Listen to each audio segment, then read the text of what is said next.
A bank charged a young woman $71 on a $10 transfer and called it standard policy until her uncle pulled a folded receipt from 1973 out of a kitchen drawer and turned a $10 fee into a $6,440 settlement. What happens when the one person the bank forgot about never forgot a single thing? The lawyer's voice cracked on the second sentence. He said there was a problem. He said the bank was prepared to fight. He said the word contractual 3 times in 90 seconds, which is what lawyers do when they know the contract is the problem. Raymond Cleaves set down his coffee cup. He walked to the kitchen drawer. He opened it slowly, the way a man opens something he already knows the contents of. He pulled out a manila folder. The tab read in his own handwriting 4 words: Danny Bank, 1973. He had been waiting 35 years for this call. Rewind to October 17, 1973. The county administrative building on Linden Street had folding tables pushed into a row, a coffee pot nobody touched, and 4 locals who had come more out of habit than intention. The overhead lights buzzed.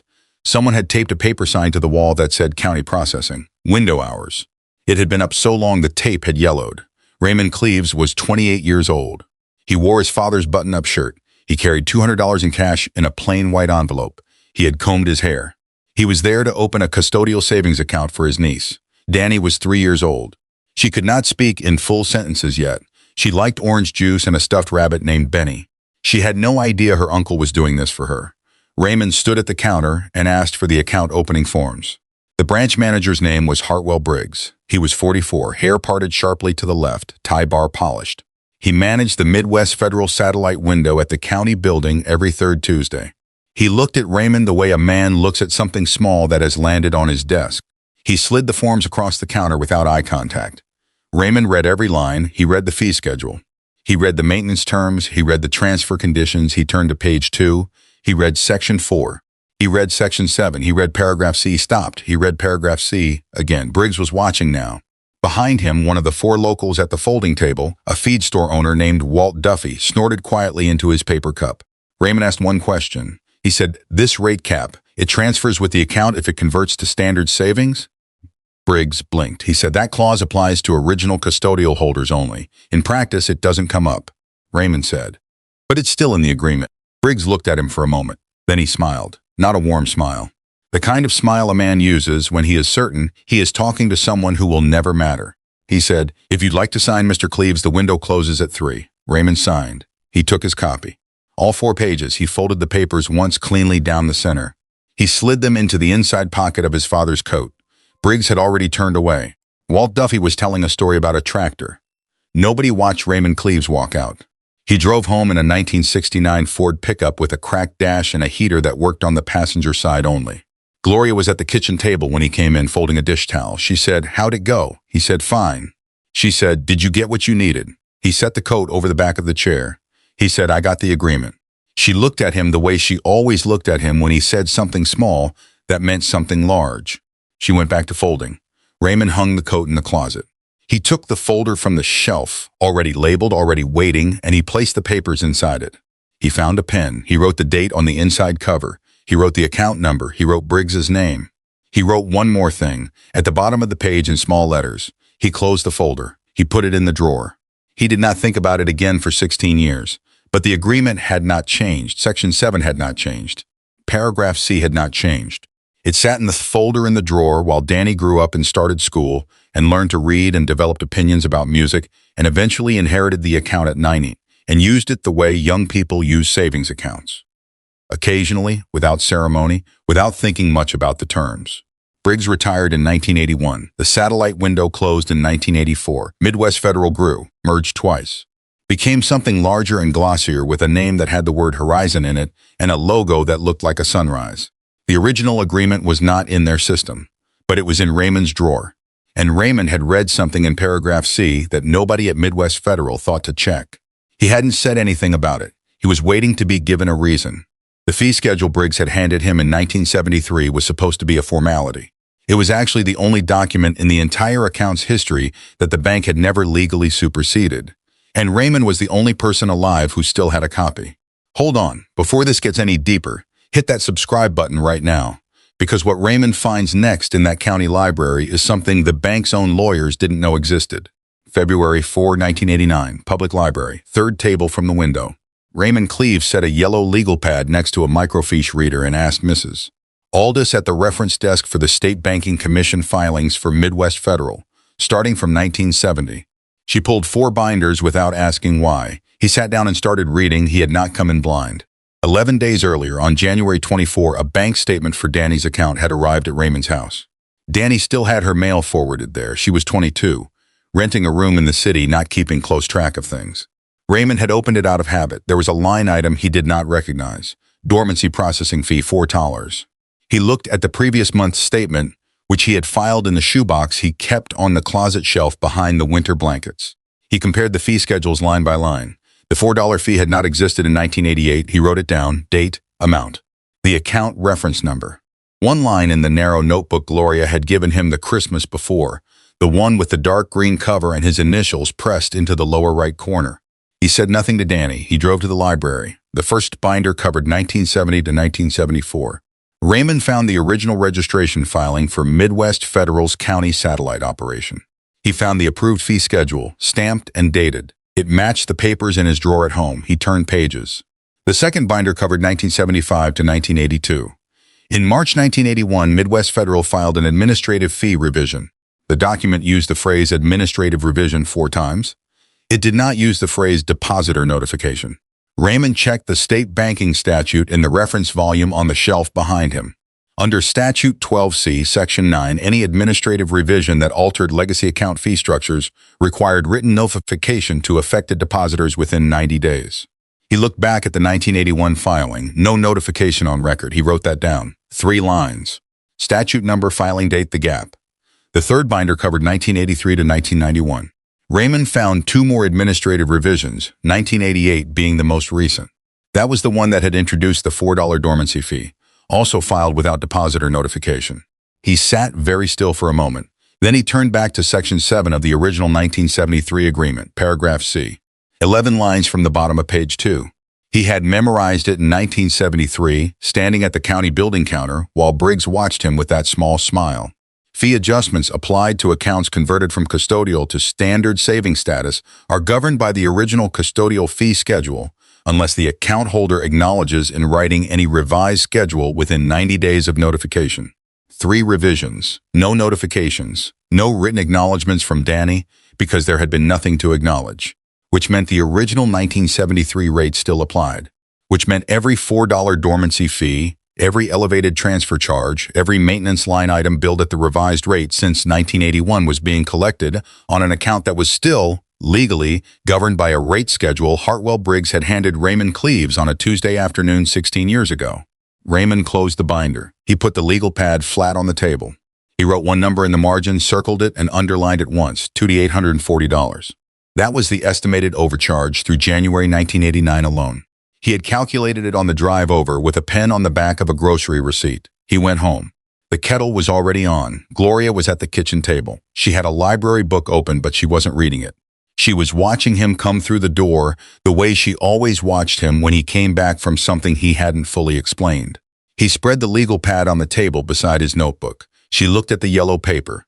She looked at the circled number. She said, "How long?" He said, "Since 81 at least." She nodded. She poured 2 cups. She sat back down and did not ask any more questions. That was the thing about Gloria. She never needed the whole picture explained. She could look at one number circled on a yellow legal pad and understand that her husband had found something that was going to take a long time to finish. She was right. Over the next 6 months, Raymond drove past Danny's account statements like a man reading a field for signs of something underground. He matched every fee to the rate schedule. He updated the ledger in the green notebook every time a new statement arrived at the house. He also started watching something else. In April 1989, a survey crew appeared on the county road half a mile from his sister's property. Orange flags. A tripod level. A man with a clipboard walking the shoulder. Raymond pulled over and watched from his truck for 11 minutes. He drove to the county recorder's office that afternoon. He did not know yet what the survey was for. But he had learned, from 44 years of living in a county where things happened slowly and got recorded quickly, that orange flags in April meant someone had already filed something in the winter. He requested the index of filings for that road section going back to 1960. The clerk handed him a stack. He sat down in the plastic chair by the window and started reading. The filing was from 1956. It was a proposed road expansion, County Road 7, scheduled for a 24-foot widening to accommodate freight traffic from a quarry that had been projected for development 2 miles north. The expansion had been approved in 1956. It had been staked in 1957.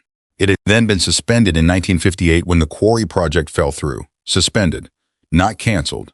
There was a difference. A suspension meant the original approval was still on the books. The 24-foot corridor, 12 feet on each side of the existing road, had never been legally returned to the adjacent property owners. It had never been dissolved by county resolution. It had simply been forgotten. Raymond sat very still in that plastic chair. He looked at the property map included in the 1956 filing.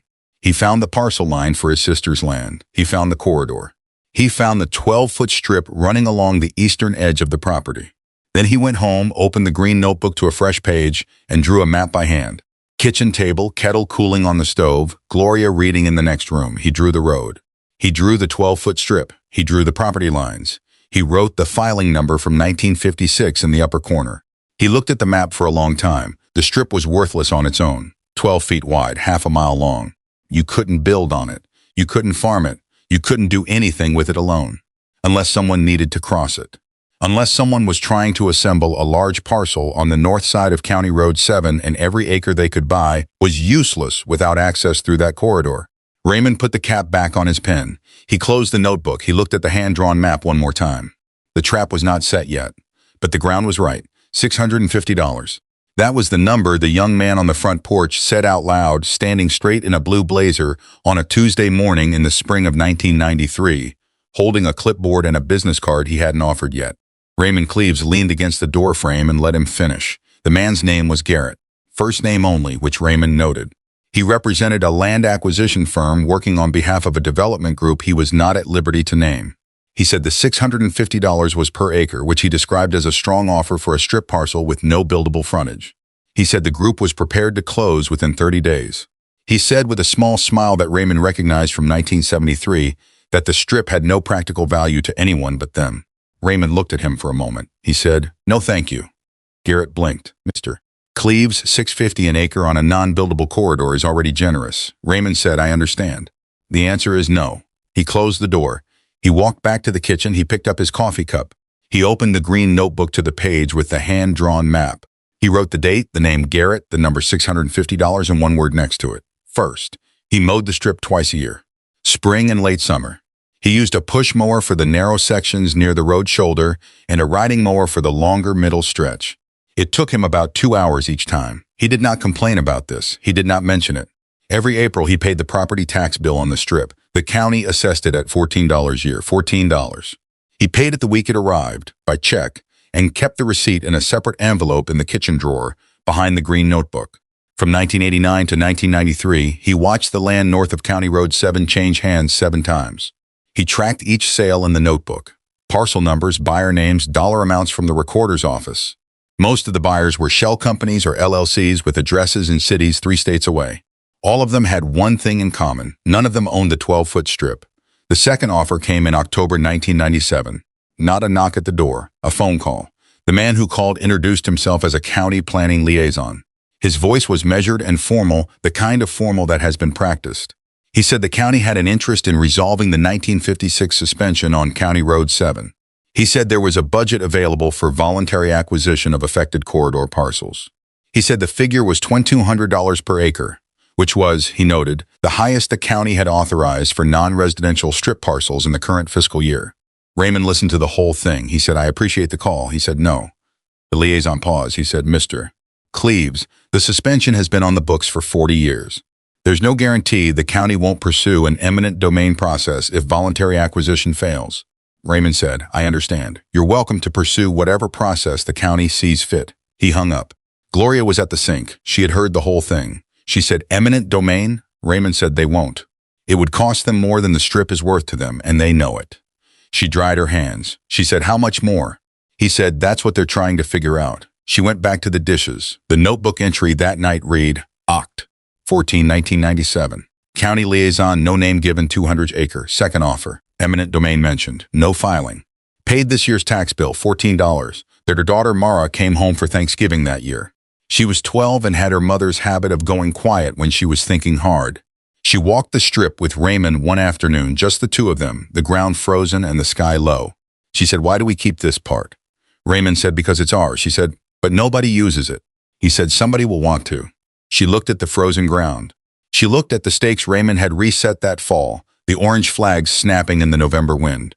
She filed the answer somewhere in the back of her mind and did not ask again. In a Consolidated Horizon conference room in 2001, a man in a tailored suit stood at a whiteboard covered in red lines and property parcel numbers. His name was Prescott Halverson. He had founded the development group behind every LLC purchase on the north side of County Road 7 since 1989. He had spent 11 years and $4.2 million, 280 acres for a mixed-use project that required county road access from the south. There was one parcel missing from the grid, 12 feet wide, half a mile long, assessed value, $14 a year. His lawyer said, "We've tried county acquisition, we've tried direct outreach, the owner isn't moving." Halverson said, "Then we offer more." The third offer arrived on a Wednesday morning in March 2004. Not a phone call, not a liaison, a lawyer, three-piece suit, leather briefcase. He introduced himself as Nolan Vance, general counsel for a private development corporation. He was at the front door at 9 in the morning with a manila envelope and a manner that suggested he was used to getting things done before lunch. Raymond let him in. He poured coffee. Vance set the envelope on the kitchen table but did not open it. He said his client had authorized him to offer $47,000 for the parcel outright, a clean transfer, no contingencies, funds available within 10 business days. Raymond picked up his coffee cup. He said, "That's a lot of money for a strip with no buildable frontage." Vance said, "My client values certainty." Raymond said, "I'm sure he does." He set the cup down. He said, "No." Vance said, "Mr. Cleaves, with respect, the parcel generates $14 a year in assessed value. $47,000 is a considerable premium." Raymond said, "I know what I pay in taxes." Vance closed the envelope. He picked up his briefcase. He said, and this time the formal manner had worn slightly thin, "May I ask your position on future negotiations?" Raymond said, "My position is the same as it's always been." He walked Vance to the door. He came back to the kitchen. He wrote in the notebook, March 5, 2004, Nolan Vance Halverson Group, $47,000 lump sum, third offer, refused. They're close to something. He closed the notebook. He put it in the drawer. He went back to his coffee. The phone rang on a quiet morning in January 2006. Raymond was at the kitchen table. He had a cup of coffee and the previous year's tax receipts laid out in a row. He looked at the screen. Unknown number. He recognized the area code. He looked at the receipts. He looked at the notebook in the drawer. He looked at the $14 he had paid every spring for 17 years on time, without missing a single year. He put his hand on the receiver. He let it ring one more time. Then he picked up. The voice on the other end was Nolan Vance. He said his client had authorized a final offer. He said the number was $180,000. He said it the way men say numbers they expect to end conversations, flat, certain, already moving toward the close. Raymond Cleaves stood at the kitchen counter with the phone in his hand and said nothing for 3 full seconds. Then he said, "I'll call you back." He hung up. He set the phone down on the counter. He poured what was left in the coffee pot into his cup. He sat at the kitchen table and looked at the window for a moment at the bare oak in the backyard Gloria had planted the year Danny was born. Then he picked the phone back up and dialed Mara. She answered on the first ring. She was 31 now. She had a law degree from Indiana University, a 2-bedroom apartment in Columbus, and a specialty in property rights she had chosen without once explaining to anyone why she had chosen it. Raymond had never asked. He already knew. He said, "It's time." She didn't ask what he meant. She said, "I'll be there Saturday." She drove 4 hours on a gray Saturday morning and came through the front door still in her coat. She set her bag down and went straight to the kitchen table. Raymond had the folder open. The green notebook was beside it. The shoebox of receipts was on the chair next to him. Mara took off her coat while she was already reading. She spread everything across the table in silence. The original 1973 account agreement, all 4 pages, the fold still sharp down the center. The 1956 County Road expansion filing, the suspension record stamped in red. The hand-drawn map from 1989, faded at the folds but clear at the lines where Raymond's pen had pressed hard. The ledger from the notebook, 30 years of entries, each one with a date and a dollar amount. And the shoebox stack, every property tax receipt from 1974 to 2006, rubber-banded in chronological order, every one of them stamped, every one of them paid. She read without talking for 40 minutes. Raymond sat across from her and finished his coffee. She looked up once and said, "They never dissolved the suspension." He said, "No." She said, "And you've paid every single year." He said, "Every year." She turned back to the tax ledger. She counted the receipts one by one, moving her lips slightly, the way she had counted things since she was small. She set the stack at them. She said, "They're going to try abandonment." Raymond said, "I know." She said, "They can't win it." He said, "I know that too." She looked at him across the table. The notebook, the map, the 32 years of $14 receipts stacked between them. And she did not say anything else for a moment. She just looked at him the way Gloria used to look at him. Like she understood, finally, the full weight of what had been sitting in that kitchen drawer. Then she picked up her phone and called Nolan Vance. The hearing was 3 weeks later, County Administrative Building. Same building where Raymond had opened Danny's account 53 years earlier, though the folding tables were gone and the coffee pot had been replaced with a water cooler nobody used. One judge. A wood panel room that smelled like old carpet and the memory of other people's arguments. Halverson's legal team came in with 2 lawyers and a surveyor and a box of documents. They filed an abandonment claim before the session opened. Their argument was clean. The 1956 road expansion had been suspended indefinitely. 60-plus years had passed without use or county action, and the legal corridor had been effectively abandoned and returned to open title long before Raymond Cleaves ever paid $1 in taxes on it. It was a reasonable argument. It was also wrong. Mara set 3 documents on the table. 1, the 1956 filing itself, showing the corridor approved, staked, and then suspended. The word used in the filing was suspended. Not dissolved, not canceled, not returned, suspended. 2, the county resolution archive going back to 1954. Mara had pulled every resolution passed by the county commission through 2006. There was no resolution dissolving the 1956 corridor. Not in 1960, not in 1970, not ever. The suspension was still sitting on the books like a sentence that had never been finished. 3, the shoebox. 32 years of property tax receipts, $14 a year. Everyone stamped and dated by the county tax office. Everyone showing the parcel listed by its original 1956 filing number. Assessed annually without interruption, collected without exception. Mara set the last receipt on top of the stack. She aligned the edges. She looked at the judge. She said, "You cannot abandon property the county kept billing." If the parcel had legally reverted to open title, the county would have stopped assessing it. They didn't. They sent a bill every spring for 32 years, and Raymond Cleaves paid it every spring for 32 years. The county's own records are the rebuttal. The room was quiet. The judge looked at the 3 stacks of documents. He ruled in 4 minutes. Halverson's lead lawyer reached for his phone before he had pushed back his chair. Vance called Mara at 6:15 that evening. He said his client was prepared to discuss terms. She said, "We're not selling." A pause. He said, "Then what are you proposing?" She said, "A permanent easement. Monthly payment, inflation adjusted annually, fully transferable to heirs upon death." He said, "How much per month?" She said, $340. He came back the next morning with $200. She said, $340. He came back that afternoon with $260. She said, $340. He called again that evening with $275 and a note that his client considered this a final negotiating position.